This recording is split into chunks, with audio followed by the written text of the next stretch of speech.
everybody. I'm Sharon Stuckey from Comanche County, and today I want to talk to you about string art. First and foremost, I want to challenge everybody who watches this post to create a string art project and enter it in the fair, whether it be your county and state.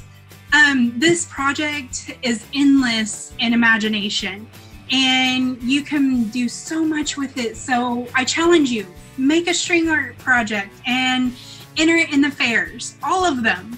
I want to see so many of these projects and see the crazy creations that you come up with.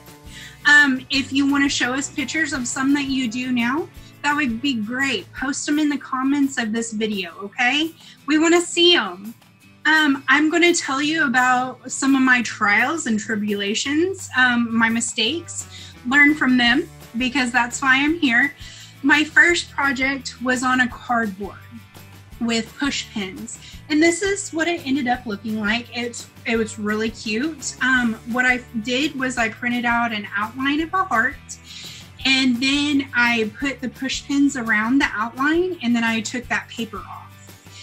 And it turned out really cute, like I said, and it was pretty easy. I just took a piece of cardboard I found around the house and I cut it off a box, and this is kind of what I had. Now, the mistake. My mistake is that the push pins go too far, and they are very pokey, and so be very careful. If you do this, you might double layer the cardboard or triple layer it, depending on how far your push pins go in. But it was super easy. The push pins have the broad heads on there to keep the string on, which is what you want. And like I said, the only mistake was they went too far. And any of these supplies that you use, please use some supervision from an adult. That way, if anything happens, they're there to help you and no mistakes are made like me.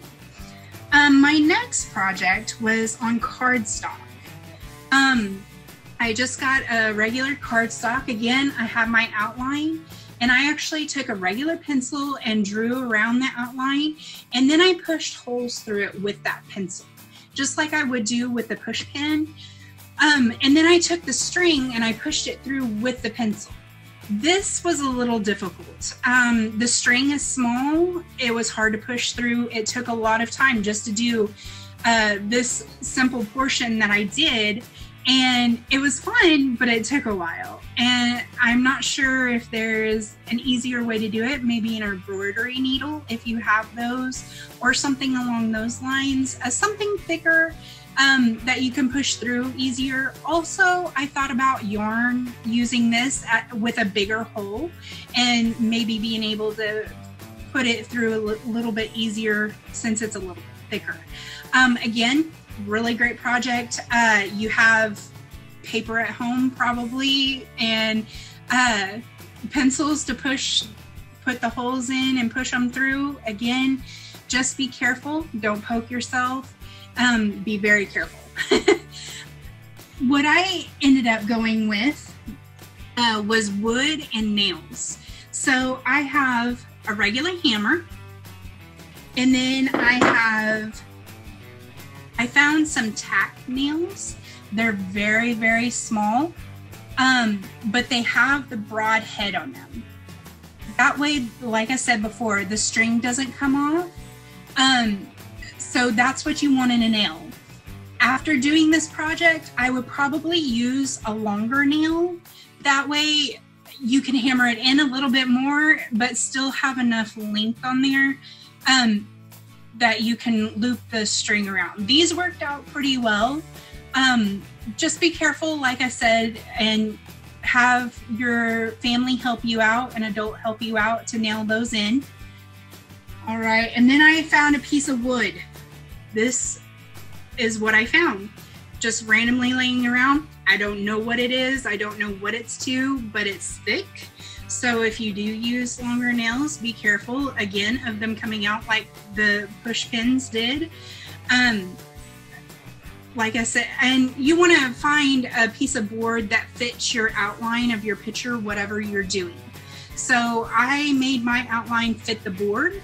So that's something that you may think about.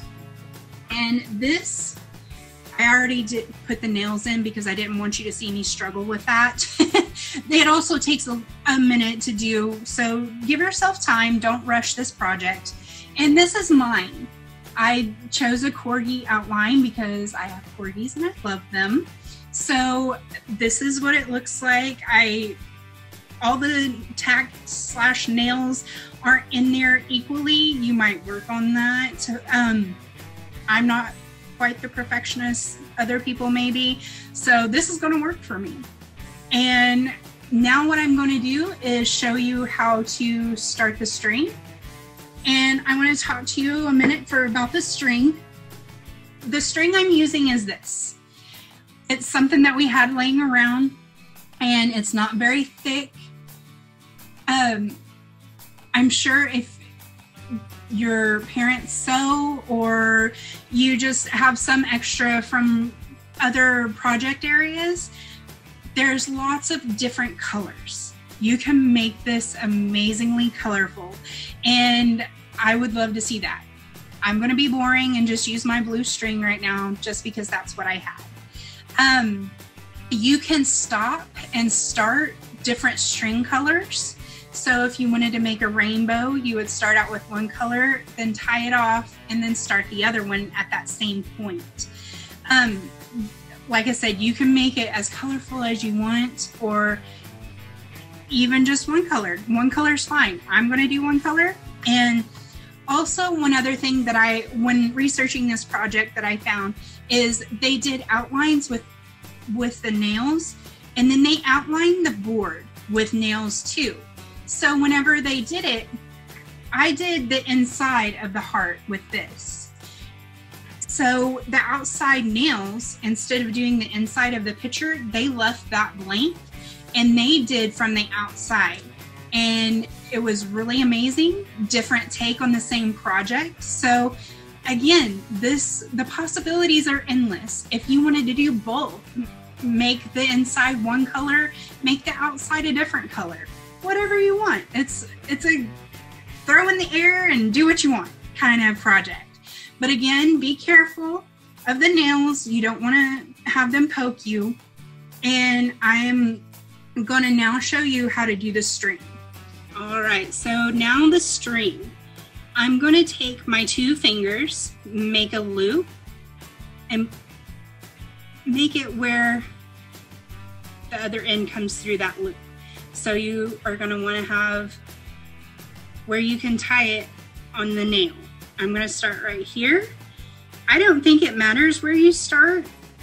Once you loop it over the nail head, just make sure it's tight. You want to keep the string taut as you're looping them over the nail heads. And from here, you just want to go to an opposite direction and loop it. If you think it's going to come off, you might double loop it around.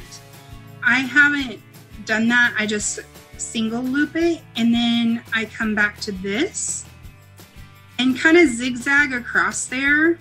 However, this is kind of however you want to do it.